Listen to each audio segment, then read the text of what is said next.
Di hadapan jenazah ibunya, Rizky hanya meminta satu hal, agar sang ibu disalatkan di rumah Allah. Namun yang ia dapat hanyalah tendangan dan hinaan dari seorang yang mengaku hamba Tuhan. Siapa sangka, doa seorang anak yatim menjadi awal runtuhnya kesombongan seorang haji yang terlena kekuasaan. Namaku Rizky. Usia baru genap 17 tahun, tapi rasanya beban hidupku sudah seperti kepala keluarga. Sejak ayah meninggal 3 tahun lalu karena kecelakaan saat bekerja di kota, aku tinggal berdua saja dengan ibu. Ibu yang jadi segalanya buatku, rumah, teman, guru, sekaligus pelindung dari dunia yang sering kejam pada orang miskin. Kami tinggal di rumah kecil berdinding papan, di ujung desa. Listrik kadang nyala, kadang mati. Air harus nimba dari sumur yang udah mulai kering. Tapi ibu selalu bilang, "Rizky, hidup ini bukan tentang punya banyak, tapi cukup dan bersyukur." Aku selalu percaya itu. Sampai akhirnya, hari itu datang. Pagi itu, udara terasa berbeda. Aneh, sunyi banget. Bahkan suara ayam tetangga pun nggak ada. Aku bangun seperti biasa. Bangunin ibu buat sarapan. Tapi ketika masuk ke kamar, ibu cuma terbaring diam. Matanya merem dan napasnya pelan sekali. "Ibu," panggilku pelan, duduk di samping ranjang. Aku sentuh tangannya yang terasa dingin. "Bu, bangun yuk, nanti telat minum obat." Tak ada jawaban. Aku coba mengguncang pelan tubuhnya. "Ibu, jangan bercanda kayak gini." Masih diam. Dan di saat itu juga aku tahu, ibu telah pergi. Air mataku langsung pecah.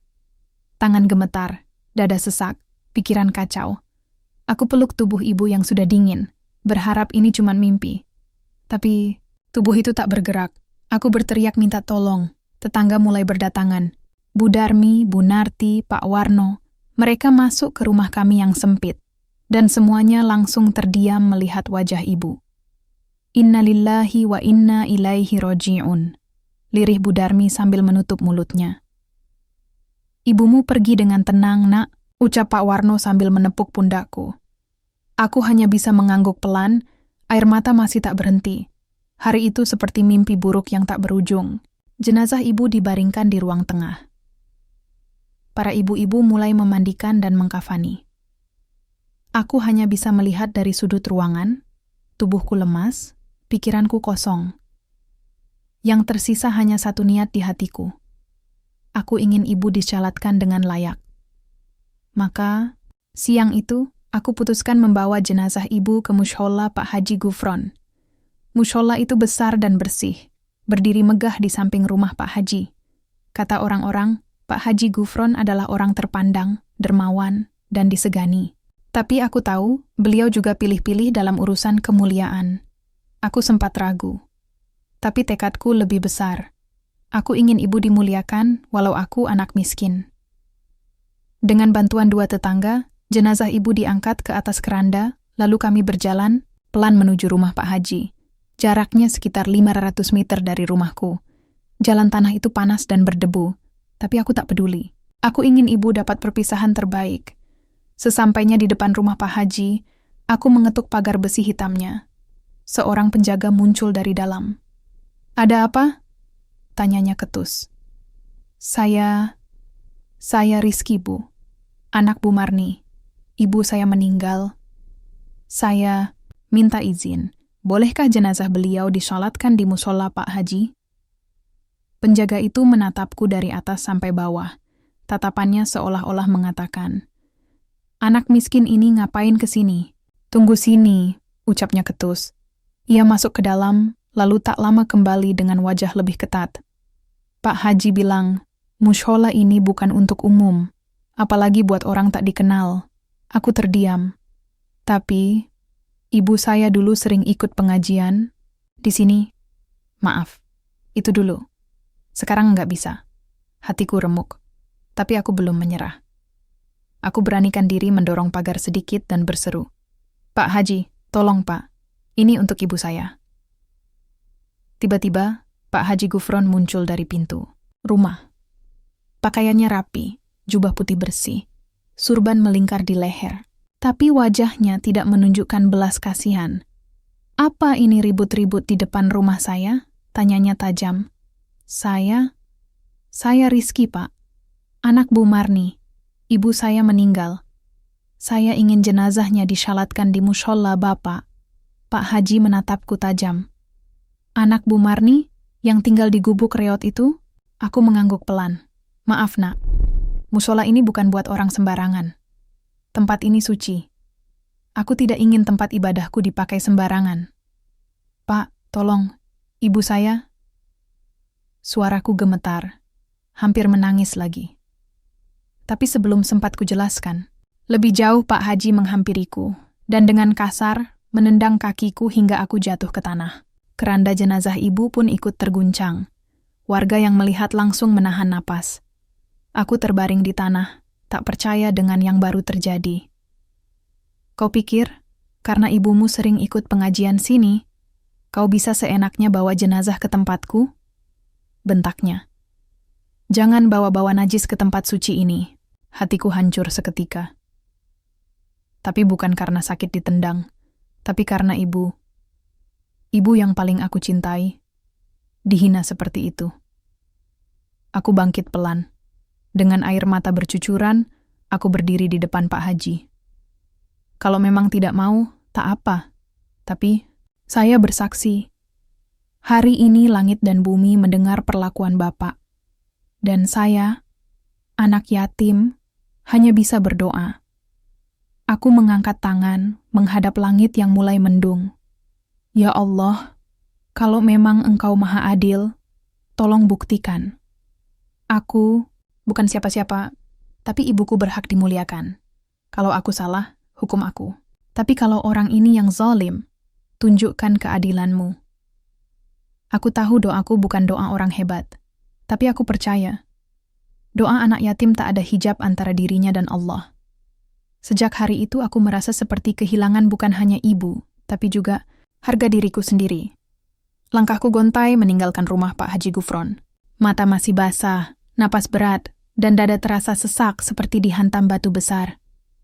Beberapa warga desa hanya menunduk saat aku lewat. Ada yang ingin membantu, aku yakin. Tapi mereka takut. Pak Haji terlalu dihormati, terlalu kuat secara ekonomi, dan citra agama.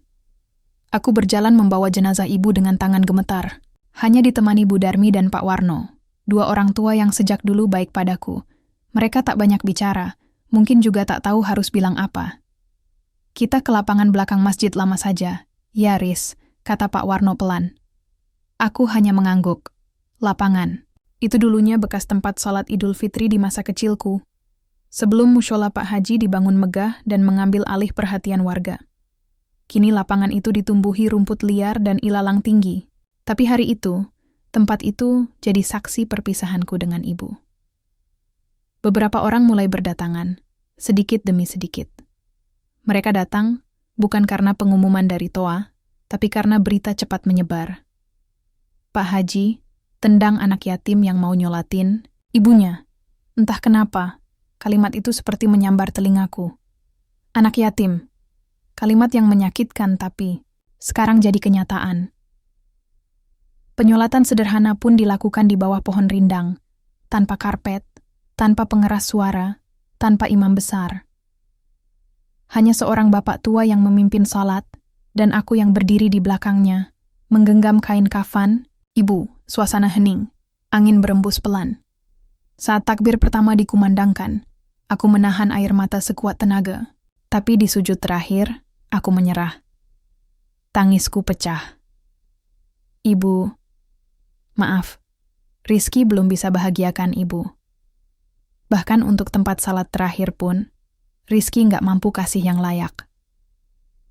Tanganku menggenggam tanah keras itu, seperti mencari kekuatan dari bumi yang jadi tempat peristirahatan ibu. Setelah pemakaman, aku pulang ke rumah yang kini benar-benar sepi. Tak ada lagi suara batuk ibu di pagi hari, tak ada aroma sayur bening yang biasa beliau masak, tak ada lagi suara lembut yang membacakan ayat-ayat Quran sebelum tidur. Malam itu aku duduk di depan rumah, menatap langit yang berbintang. Sunyi, Hanya suara jangkrik menemani. Aku masih mengenang wajah ibu, senyumnya, belayan tangannya, dan tatapan penuh cinta yang tak akan pernah aku temui lagi di dunia ini. Tiba-tiba, angin malam bertiup sedikit kencang. Udara terasa lebih dingin. Aku terlelap dalam kesedihan yang dalam. Hingga mimpi itu datang. Dalam mimpi, aku melihat ibu berdiri di depan pintu rumah. Wajahnya cerah, mengenakan kain putih bersih. Beliau tersenyum padaku, senyum yang selalu menenangkan. "Rizky," katanya lembut. "Ibu." Aku memanggil, mencoba memeluknya. Tapi tangan ini tak bisa menjangkaunya. "Ibu sudah tenang sekarang, Nak," ucapnya. "Jangan menangis lagi." Aku terdiam. Tenggorokanku tercekat. Jangan simpan dendam dalam hati. Biarkan Allah yang balas semuanya. Kamu cukup jadi anak yang sabar dan terus berbuat baik. Ibu. Tapi mereka menyakiti ibu. Suaraku bergetar. Allah tidak tidur. Nak, tak ada yang luput dari pandangannya. Yakin saja. Allah akan balas dengan caranya sendiri. Aku menangis dalam mimpi itu. Tangisku pecah. Aku ingin memeluk ibu lebih lama, lebih erat. Tapi tubuhnya mulai menghilang, menjauh perlahan. Aku terbangun dengan mata basah. Jam menunjukkan pukul 3 dini hari. Sejenak aku duduk diam, lalu mengambil air wudhu. Malam itu, untuk pertama kalinya setelah ibu tiada, aku sholat tahajud sendirian. Sujudku lama. Doaku panjang. Aku tak meminta kekayaan, tak meminta balasan untuk Pak Haji. Aku hanya ingin ibu tenang di sana. Dan dalam hati kecilku, aku tahu Allah pasti mendengar. Besok paginya, aku kembali menjalani hidup, sendirian. Aku mulai mencari pekerjaan apapun. Ada yang menyuruhku bantu nyangkul sawah, bersihin kandang kambing, bahkan angkut batu dari sungai. Aku lakukan semua asal halal. Uang yang aku kumpulkan sebagian aku simpan, sebagian lagi aku sedekahkan untuk almarhumah ibu. Warga mulai memperhatikan perubahanku. Beberapa dari mereka mulai mendekat. Tapi masih ada juga yang menghindar, takut dilebeli, berseberangan dengan Pak Haji. Yang lucu, beberapa hari setelah pemakaman ibu, mushola Pak Haji ditutup. Alasannya, renovasi. Tapi semua orang tahu, sejak kejadian itu, tak ada lagi jamaah yang mau datang ke mushola itu. Pak Haji marah-marah di depan rumah. Ia mengumpat, menyalahkan warga yang katanya terprovokasi anak kecil miskin. Tapi tidak ada yang menanggapi. Aku hanya menatap dari kejauhan. Bukan dengan dendam, tapi iba. Ternyata kekuasaan bisa tumbang, bukan karena kekuatan besar, tapi karena doa orang yang terzalimi. Di tengah semua itu, aku mulai mengajar ngaji anak-anak di sore hari. Di serambi rumahku yang sederhana, mereka duduk bersila, membawa Iqra atau Al-Quran kecil. Kadang aku beri mereka permen, kadang hanya senyum. "Sabar ya Kak Rizky," kata salah satu anak, Damar, sambil memelukku. Aku tersenyum. "Kamu juga harus jadi anak yang baik ya. Rajin salat, jangan suka main petasan." Anak-anak tertawa. Di momen-momen seperti itu, aku merasa mungkin inilah doa ibu yang dikabulkan. Aku tidak kaya, tapi aku hidup tenang. Tidak disanjung, tapi dihormati. Tidak banyak yang aku punya, tapi aku tidak kekurangan. Sementara itu, dari kejauhan, aku kadang masih melihat rumah besar Pak Haji. Megah, tinggi, tapi kini sepi. Dan aku yakin ini baru permulaan. Pagi itu, langit tampak mendung. Udara terasa berat. Tapi bukan karena cuaca. Hatiku yang masih sesak. Sudah beberapa hari sejak kejadian di rumah Pak Haji Gufron, tapi bekas perlakuannya masih membekas. Bukan cuma di tubuhku, tapi lebih dalam, di harga diriku. Setiap malam aku teringat tendangan itu. Tendangan yang keras, dingin, dan penuh hinaan. Bukan cuma menyakitkan secara fisik, tapi seperti merobek harga diriku sebagai manusia. Aku bertanya-tanya, apa salahku? Apa karena aku miskin? Atau karena aku anak yatim?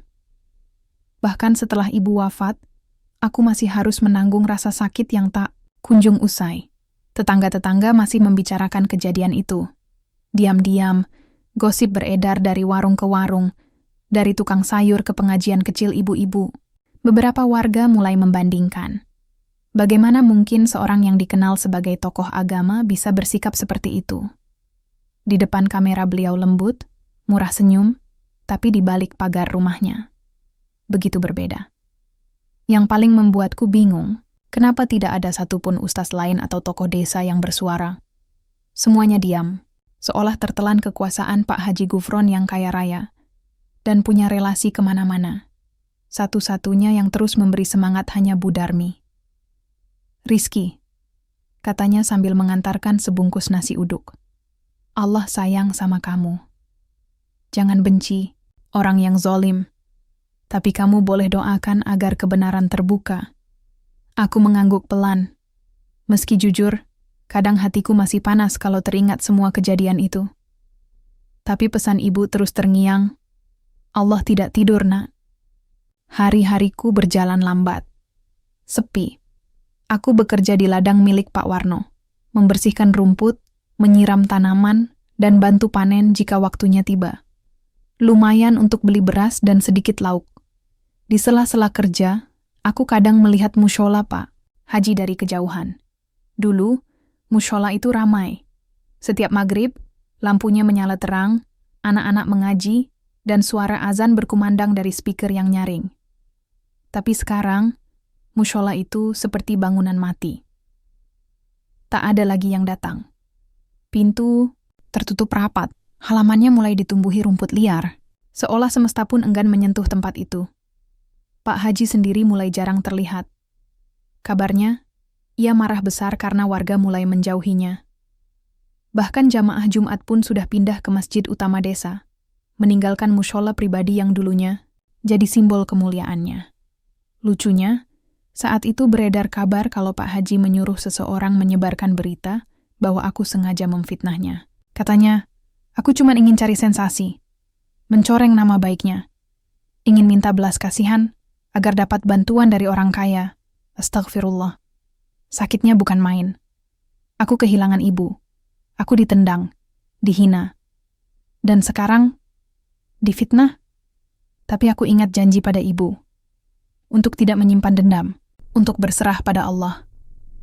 Satu sore, ketika aku sedang menyapu halaman rumah, ada suara sepeda motor berhenti di depan. Seorang pria berpeci turun sambil membawa kantong plastik besar. Aku mengenal wajahnya. Namanya Ustaz Rofiq, salah satu tokoh muda desa yang jarang bicara, tapi dihormati karena rendah hati. "Assalamualaikum," sapa beliau. "Waalaikumsalam, Ustaz," jawabku, kaget sekaligus bingung. "Ada apa ya, Ustaz?" Beliau tersenyum. "Aku cuma ingin mampir. Dengar-dengar, kamu yang ngajarin anak-anak ngaji sore-sore di sini?" Aku mengangguk malu. "Bagus, Rizky, lanjutkan. Jangan pernah merasa kecil karena keadaanmu sekarang. Orang besar itu bukan dilihat dari hartanya, tapi dari hatinya." Beliau menyerahkan plastik besar itu padaku. Isinya ikro baru, beberapa Al-Quran kecil, dan alat tulis. "Ini buat anak-anak ngaji di sini. Dari teman-teman di kota. Mereka dengar tentang kamu dari seseorang." Aku terdiam. Mataku berkaca-kaca. Belum pernah ada orang yang begitu perhatian seperti ini padaku. "Terima kasih, Ustaz. Saya nggak tahu harus bilang apa." Ustaz Rofiq menepuk pundakku. "Bilang saja, Alhamdulillah, dan terus semangat. Karena kalau Allah sudah sayang, tak ada yang bisa menjatuhkanmu." Malam harinya, aku kembali sholat tahajud. Sujud lebih lama. Kali ini bukan karena minta dibalas atau berharap orang zalim diazab, tapi karena aku merasa mulai melihat cahaya harapan di tengah hidupku yang dulu terasa gelap, tapi aku belum tahu bahwa badai belum selesai. Keesokan harinya, aku mendengar kabar yang membuat bulu kuduku berdiri. Pak Haji Gufron jatuh dari tangga lantai 2 rumahnya. Tulang pinggulnya patah. Kakinya tidak bisa digerakkan. Desa mendadak gempar. Ada yang bilang ia terpeleset saat sedang menuruni tangga. Ada juga yang bilang ia jatuh karena marah-marah tak jelas. Tapi semua orang tahu, Pak Haji kini lumpuh, tak bisa berjalan, tak bisa pergi kemana-mana. Yang paling mengejutkan, pembantunya mengundurkan diri. Sopirnya juga kabur. Bahkan anak-anaknya yang tinggal di kota enggan pulang, karena katanya sibuk kerja.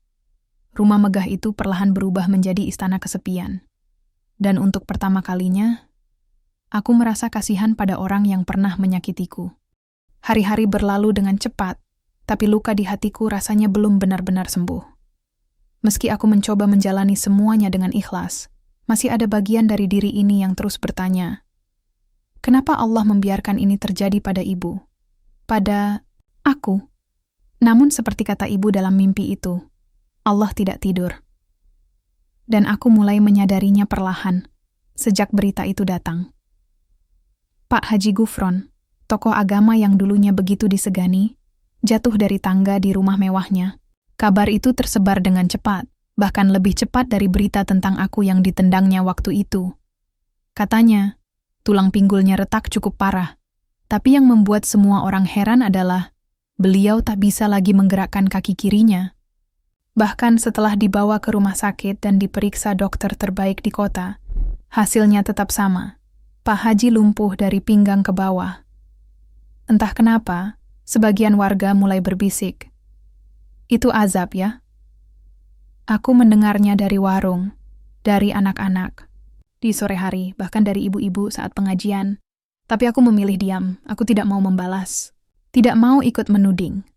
Walau hatiku masih sering digelayuti luka, aku tidak ingin menjadi seperti Pak Haji, menilai orang dari luar tanpa tahu isi hatinya. Namun satu hal yang tidak bisa aku pungkiri, hidup Pak Haji mulai berubah drastis. Suatu siang, aku lewat depan rumah Pak Haji. Rumput di halaman sudah mulai meninggi. Tidak ada suara ngaji seperti dulu. Pagar rumah terkunci. Tak ada kendaraan. Tak ada tamu. Hening, seperti rumah yang ditinggalkan. Aku sempat menatap lama dari seberang jalan. Di balik jendela lantai bawah, aku melihat sesosok tubuh terduduk di kursi roda. Rambutnya berantakan. Janggutnya tak terurus. Matanya sayu. Itu Pak Haji. Wajahnya bukan lagi wajah orang berkuasa. Wajah itu kini kosong. Seperti kehilangan arah. Yang paling menyedihkan, tidak ada seorang pun yang mendampinginya. Asisten rumah tangganya sudah berhenti. Sopirnya pindah kerja. Bahkan anak-anaknya, yang katanya tinggal di kota, tidak pernah datang menjenguk. Tidak juga menelepon, menurut kabar Bu Darmi. Dan untuk pertama kalinya, aku merasa perasaan kasihan tumbuh di hatiku. Meski rasa sakit di dadaku belum hilang, aku tidak bisa membenci beliau sepenuhnya. Entah ini tanda kelemahanku, atau justru bentuk doa ibu yang hidup dalam darahku. Malam itu, saat sedang duduk di teras rumah sambil minum teh hangat, Bu Darmi datang terburu-buru. "Riz, besok tolong ikut saya ke rumah Pak Haji ya." Aku mengernyit. "Loh, kenapa Bu? Nggak ada yang rawat dia. Udah 2 hari katanya nggak makan. Infus juga nggak jalan." Saya kasihan. Aku diam. Tak langsung jawab. Hatiku seperti ditarik ke masa lalu. Saat tubuhku ditendang keluar dari halaman. Rumah itu diusir dengan hinaan saat aku cuma ingin menyolatkan jenazah ibu. "Bu," ucapku pelan. Saya takut nggak bisa ikhlas. Bu Darmi menatapku dengan mata penuh pengertian. "Rizky, kamu nggak harus pura-pura lupa. Tapi kadang Allah kasih kita kesempatan buat nunjukin siapa yang lebih mulia." Aku tertunduk lama, lalu mengangguk. Pagi harinya, aku datang ke rumah Pak Haji. Pintu pagar berderit ketika dibuka. Halaman rumah yang dulu rapi kini kotor, penuh daun dan debu. Aku berjalan pelan, langkahku berat. Bu Darmi sudah di dalam. Dan saat aku masuk ke ruang tengah, mataku langsung tertuju pada sosok itu. Pak Haji, duduk di kursi roda. Tubuhnya lebih kurus dari terakhir aku lihat. Kulitnya pucat, tangannya gemetar, dan matanya menatapku tajam. Tapi bukan tajam marah, lebih seperti Malu. Rizky. Suaranya serak, nyaris tak terdengar. Aku menelan ludah. Iya, Pak. Ya, menunduk. Tak sanggup menatapku lagi. Maaf, maafkan saya. Tanganku mengepal. Ingin rasanya aku bilang, maaf, setelah semua itu, setelah ibu saya disia-siakan, tapi yang keluar dari mulutku hanya satu kalimat. Pak, saya bawa bubur. Yuk, makan dulu. Pak Haji terdiam, matanya berkaca-kaca. Bibirnya bergetar, tapi tak mampu berkata. Hari itu, aku menyuapi orang yang pernah menendangku, menyeka mulutnya yang lemah, mengganti sarungnya, membantu membersihkan tubuhnya. Dan entah bagaimana, aku tidak merasa hina, yang kurasakan justru lega. Seolah ada beban besar yang lepas dari dadaku. Hari-hari berikutnya, aku mulai rutin datang ke rumah Pak Haji. Kadang hanya sekadar membersihkan kamar, kadang menemani beliau bicara. Tak banyak yang kami obrolkan. Tapi sesekali beliau mulai cerita tentang masa lalunya, tentang kesombongannya, tentang rasa bersalah yang tak pernah dia ucapkan ke siapapun. Waktu itu, aku takut mushola jadi sepi kalau mayat fakir dimandikan. Di sana, kupikir orang-orang bakal lari. Tapi ternyata, Allah yang menjauhkan mereka semua dariku. Aku hanya mendengarkan. Dan di satu sore yang sendu, ia bertanya dengan suara pelan. Rizky, kamu masih bisa maafkan saya? Aku terdiam cukup lama, lalu menatapnya dalam-dalam. Saya bukan siapa-siapa, Pak. Tapi, saya yakin, kalau ibu saya masih hidup, beliau pasti sudah maafkan Bapak lebih dulu. Pak Haji menangis. Tangisnya tak seperti orang dewasa. Lebih seperti anak kecil yang menyesal telah melakukan kesalahan besar. Dan sejak saat itu, hubungan kami berubah. Bukan menjadi akrab, tapi menjadi lebih manusiawi. Aku tetap anak yatim. Dia tetap mantan tokoh besar yang kini terpuruk. Tapi kami sama-sama belajar bahwa dosa tidak hilang hanya dengan status atau gelar. Dosa hanya bisa dihapus dengan tobat dan kerendahan hati. Tapi aku belum tahu bahwa malam itu, ketika aku pulang ke rumah dan berdoa seperti biasa, Pak Haji akan mengalami mimpi terakhirnya, dan mimpi itu akan menjadi akhir dari segalanya. Malam itu dingin. Angin berembus lembut menyusup celah-celah papan rumahku yang sudah mulai tua. Aku duduk termenung di tepi ranjang, memandang foto ibu yang kugantung di dinding. Foto itu mulai pudar, tapi senyumnya tetap sama, hangat dan menenangkan. Hari-hariku kini berbeda. Siang hari aku bekerja seperti biasa, lalu sore mengajari anak-anak mengaji di serambi kecil rumahku. Malamnya, hampir setiap hari, aku menjenguk Pak Haji Gufron, membersihkan badannya, mengganti pakaiannya, menyuapinya makan, bahkan memotong kukunya. Aneh, ya? Orang yang pernah mengusirku, menendangku di depan jenazah ibu, kini jadi orang yang paling membutuhkan uluran tanganku. Aku tak tahu harus menyebut ini sebagai keajaiban, cobaan, atau bentuk ujian kesabaran. Tapi setiap kali melihat mata lemah, Pak Haji yang menatap penuh sesal, aku seperti mendengar suara ibu dalam hatiku. Ampuni dia, nak. Biar Allah yang balas semuanya. Dan aku belajar. Mungkin memaafkan bukan soal siapa yang salah, tapi soal siapa yang mau mengikhlaskan lebih. Dulu malam itu, setelah selesai salat Isya dan mengaji sebentar, aku kembali ke rumah Pak Haji. Bu Darmi tidak bisa datang karena cucunya sakit, jadi aku gantian menjaganya. Aku membuka pintu pelan dan masuk ke kamar Pak Haji. Ia sedang duduk bersandar di tempat tidurnya, napasnya terdengar berat. Lampu kamar redup. Di meja kecil sebelah ranjang ada Al-Quran yang tampak usang. Entah milik siapa.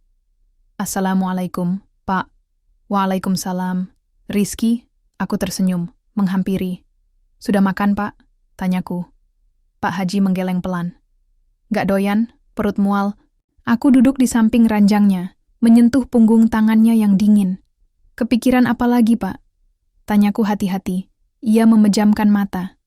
Aku mimpi aneh semalam. Aku terdiam menunggu. Mimpi apa, Pak? Ia membuka mata perlahan, menatap langit-langit kamar. Dalam mimpi itu, Aku sedang terbaring di mushola, tapi bukan mushola rumahku. Entah di mana. Gelap. Sepi. Lalu ada perempuan berpakaian putih, datang pelan-pelan. Wajahnya samar. Tapi aku tahu itu ibu. Kamu, nafasnya tercekat. Dia datang, duduk di sampingku. Gak ngomong sepatah kata pun, tapi dia peluk aku. Mataku langsung panas, dada seperti ditimpa batu. Air mataku hampir jatuh tapi ku tahan. Lalu, tanyaku pelan. Pak Haji menelan ludah. Dia peluk aku. Erat sekali, tapi pelukannya dingin, beku. Dan saat dia menatap, aku lihat matanya penuh luka. Bukan marah, tapi kecewa. Sangat kecewa. Aku menghela napas panjang. Pak Haji menatapku, matanya berkaca-kaca. Rizky, apa itu tandanya aku? Sudah ditolak. Aku tak sanggup menjawab. Dalam hati, aku hanya bisa berkata, mungkin itu bukan penolakan, Pak. Tapi peringatan terakhir, sebelum semuanya terlambat. Keesokan harinya, aku datang lebih pagi dari biasanya. Aku membawa bubur hangat dan sedikit air madu. Tapi saat aku masuk ke rumah Pak Haji, suasananya berbeda. Sepi. Hening. Aku langsung menuju kamar. Pak Haji terbaring tenang di ranjang. Matanya tertutup, mulutnya sedikit terbuka. Dan wajahnya, bukan wajah ketakutan, tapi juga bukan wajah damai. Seperti seseorang yang tertidur, dengan beban berat yang tak sempat dia lepaskan. Aku memanggil pelan, Pak Haji. Tidak ada jawaban, aku sentuh tangannya. Dingin. Lalu aku tahu, beliau sudah pergi. Warga desa berdatangan perlahan. Ada yang datang karena rasa ingin tahu. Ada yang memang masih menyimpan empati. Tapi suasananya sunyi. Tidak ada yang menangis keras. Tidak ada keramaian layaknya seorang tokoh besar wafat mushola. Yang dulu ramai, tetap terkunci. Tidak ada yang berani menyolatkan jenazah Pak Haji di sana. Akhirnya, jenazah beliau disalatkan di masjid utama desa, tempat yang dulu beliau tinggalkan demi membangun mushola pribadi. Dan yang menjadi imam salat jenazah adalah aku. Bukan karena aku lebih alim, tapi karena tidak ada yang lain. Dan mungkin, ini adalah bagian dari takdir. Saat takbir pertama, aku memejamkan mata. Air mata menetes. Bukan karena kehilangan, tapi karena akhirnya lingkaran itu selesai. Hari itu, langit mendung, sama seperti hari ketika ibu pergi. Tapi kali ini, aku tidak merasa sendirian, karena di dalam hatiku, aku tahu, ibu sedang memelukku dari kejauhan, dan aku yakin Allah telah melihat semuanya. Doa anak yatim memang tak pernah sia-sia. Malam itu adalah malam paling panjang yang pernah aku lalui. Setelah Pak Haji Gufron menceritakan mimpinya, dipeluk oleh sosok perempuan berpakaian putih yang ia yakin adalah almarhumah ibuku, aku tidak bisa tidur. Dadaku sesak. Ada perasaan yang tak bisa kugambarkan, antara iba, takut, sekaligus pilu. Apa itu tandanya aku sudah ditolak? Kalimat itu terus terulang di kepalaku. Aku ingin menjawab, ingin menenangkan beliau. Tapi aku tak berani. Bagaimana mungkin aku, anak yatim, yang dulu ditendang keluar, bisa memastikan nasib akhir seseorang di mata Tuhan? Yang jelas, aku tahu satu hal, doa ibu itu kuat. Tapi doa anak yatim bisa lebih tajam dari pedang. Dan aku takut. Aku pernah berdoa dengan marah, dengan sakit hati, tanpa sadar meminta Allah membalas Pak Haji. Saat malam-malam penuh tangis, dulu aku berdoa dalam sepi. Mungkin itulah doa-doa yang kini dikabulkan perlahan. Keesokan harinya, aku mendatangi rumah Pak Haji lebih pagi dari biasanya. Hati ini gelisah, langkahku terasa berat. Begitu sampai aku mengetuk pintu gerbang, tapi tak ada sahutan. Biasanya, suara napas Pak Haji atau bunyi kursi rodanya terdengar dari dalam. Tapi kali ini, hening. Aku mendorong pintu pagar yang tidak dikunci dan segera masuk. Pak Haji, tak ada jawaban. Aku masuk ke dalam rumah. Bau lembab menyeruak.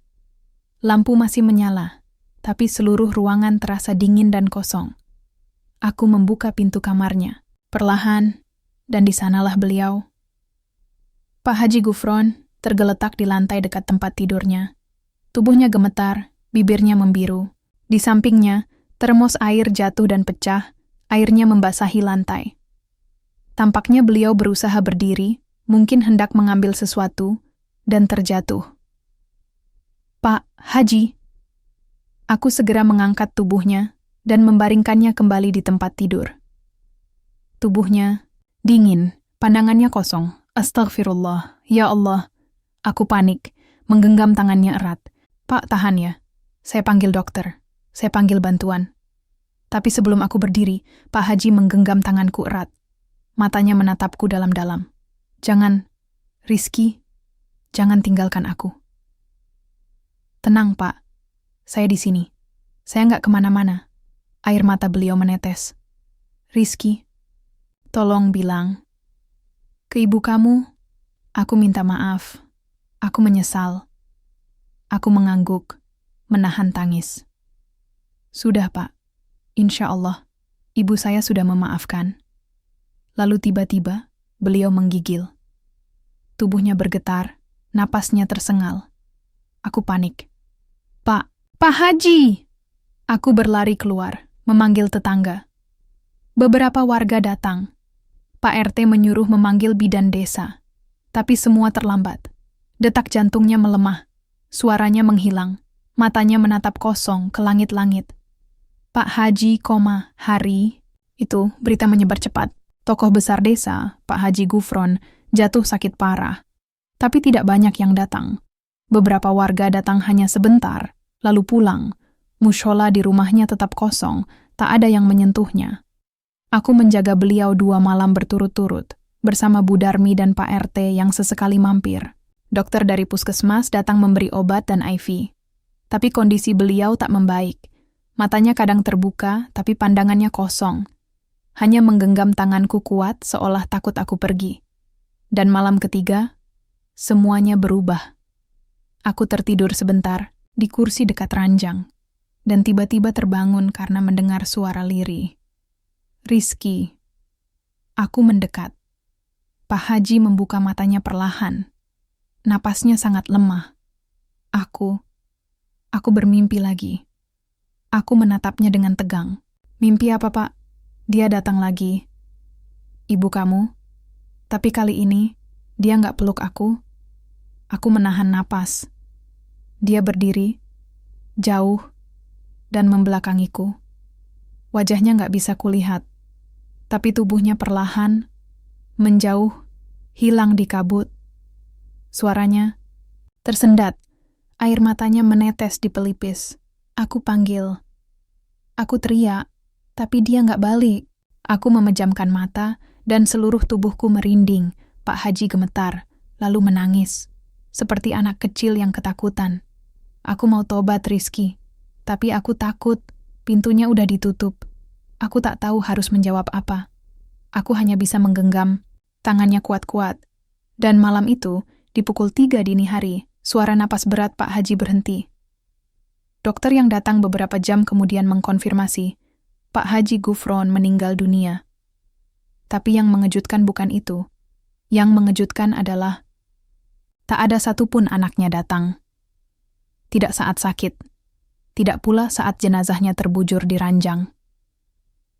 Tidak ada pelayat.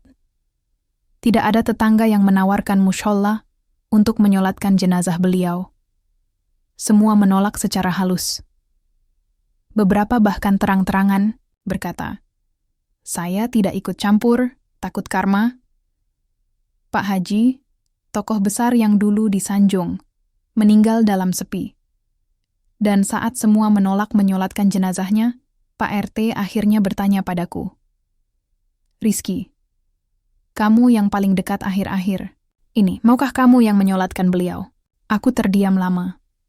Lalu menatap tubuh kaku yang dulu pernah menendangku keluar dari rumah itu. Aku menghela napas panjang dan mengangguk pelan. Iya, Pak RT. Saya akan salatkan beliau. Aku berdiri di depan tubuh Pak Haji Gufron yang terbaring, kaku, di ruang tamu rumahnya yang dulu megah tapi kini terasa dingin dan sepi. Semua orang menghindar, tak seorang pun mau mendekat. Mushola pribadinya terkunci rapat. Tak satu pun yang berani menyolatkan jenazahnya di sana. Aku yang dulu pernah ditendang dan diusir, kini menjadi satu-satunya yang berdiri di sini untuk menyolatkan jenazahnya. Dalam hati aku bertanya, apakah ini yang ibu inginkan? Apakah aku bisa memaafkan Pak Haji sepenuhnya? Detik-detik itu terasa begitu berat. Napasku bergetar, tetapi aku tahu aku harus kuat. Bukan untuk Pak Haji, tapi untuk ibu, untuk diriku, dan untuk Allah. Aku mulai membaca takbiratul ihram. Suara-suaraku lirih tapi penuh tekad. Keringat dingin mulai membasahi pelipisku, tapi aku tahan. Aku ingin menyelesaikan ini dengan khusyuk, dengan hati yang ikhlas. Saat membaca doa, aku teringat betapa Pak Haji dulu menolak menyolatkan jenazah ibu. Aku ingat saat ia menendangku saat aku berusaha mengantarkan ibu ke peristirahatan. Terakhir, rasa sakit itu tiba-tiba kembali menghantam tapi aku melawan. Aku sadar, ini bukan soal Pak Haji. Ini soal aku, tentang bagaimana aku mau membebaskan diri dari luka lama. Aku ingin membebaskan diri dari dendam yang menghancurkan hati. Ketika salam, terakhir, aku merasakan air mata jatuh tanpa bisa kutahan. Bukan karena ia sudah tiada, tapi karena aku belajar arti memaafkan. Aku tahu, Pak Haji tidak sempurna. Tapi aku juga tidak ingin menjadi orang yang menyimpan benci. Setelah salat, aku duduk sejenak di samping jenazahnya.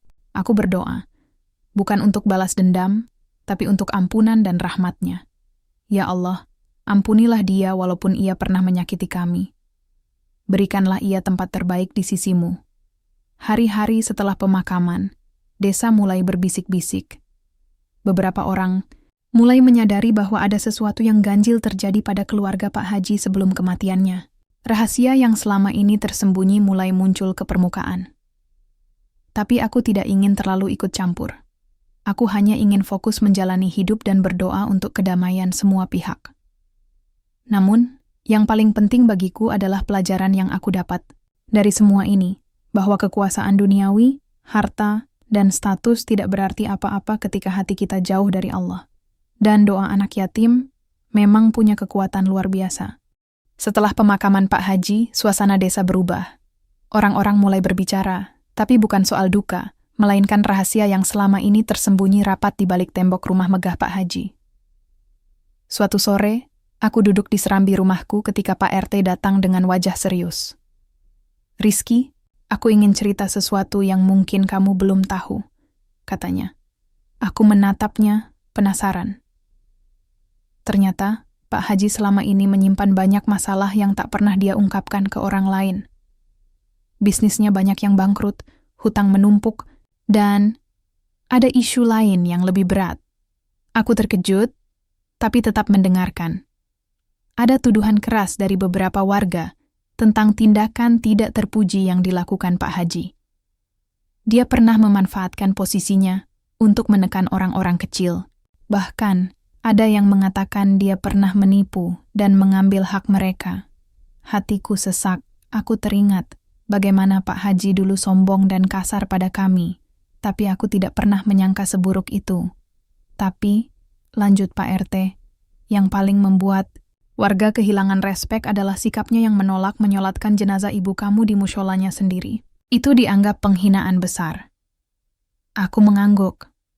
Perasaan marah dan sedih bercampur jadi satu. Tapi Rizky, aku dengar kamu yang menyolatkan jenazahnya. Itu menunjukkan hatimu besar, lebih dari siapapun di sini. Aku tersenyum pahit. Kalau aku tidak melakukan itu, siapa lagi?